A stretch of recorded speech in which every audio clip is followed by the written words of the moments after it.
people want to know how to stop the laziness, and they want to know how to stop the procrastination. The Marines have a saying, everybody wants to go to heaven, but nobody wants to die. And that's just real. At the center of bringing any dream into fruition is self-discipline. Here's the next one, believe in yourself.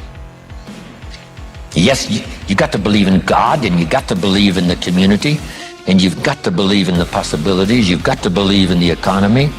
You've got to believe that tomorrow can be better than today. But here's the big one, believe in yourself. There isn't a skill you can't learn. There isn't a discipline you can't try. There isn't a class you couldn't take. There isn't a book you couldn't read. If it's written in some other language, you just get it translated and read it.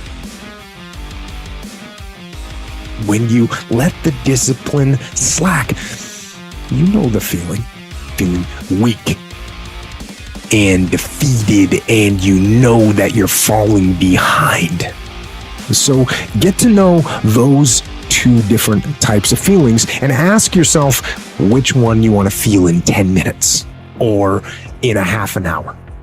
When the thing is done, when the discipline has been implemented, remember what that feels like, and then remember that those minutes and those hours, they turn into weeks and months and years, and holding the line in those critical minutes will put you in an infinitely better place, physically and mentally, if you maintain the discipline. So work through the weakness, fight through the temptation, hold the line. Hold the line, maintain the discipline. It is not easy, but it is worth it, because discipline equals freedom. You know, something as simple as food and eating is not about your body as much as it is about your mind. It's getting command of your mind to be able to choose actions that are in your own best interest. Every day, we are choosing that's not in our own best interest, right? So if the world is attacking you and the world wants to fight you and the world's trying to hold you down, so you're going to kick yourself in the balls? So you're going to stop yourself from getting what you dream. Self-discipline is the center of all material success. You cannot win the war against the world if you can't win the war against your own mind.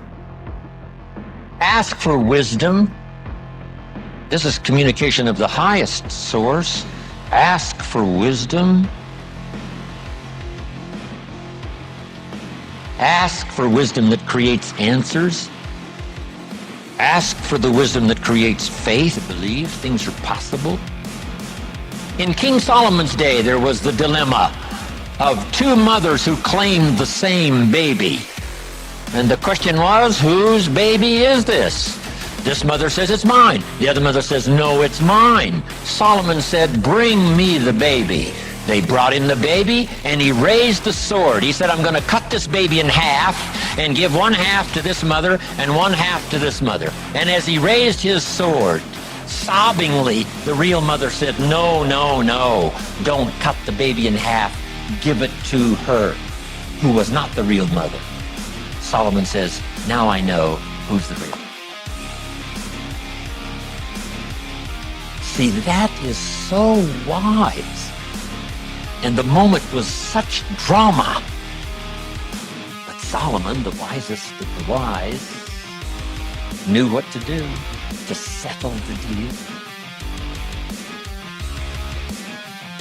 Ask for wisdom to deal with the challenges of today and tomorrow, to deal with the challenges your family brings you. Don't wish it was easier, wish you were better. Here's the next one, conserve your time. I must learn to do this. How much time have I got left? Not an unlimited supply. How many of these weekends can I do? Not 1,000, just a few, maybe a handful. Sometimes we get faked out. Bill Bailey says, the average person says, I got 20 more years. No, Bill says you got 20 more times.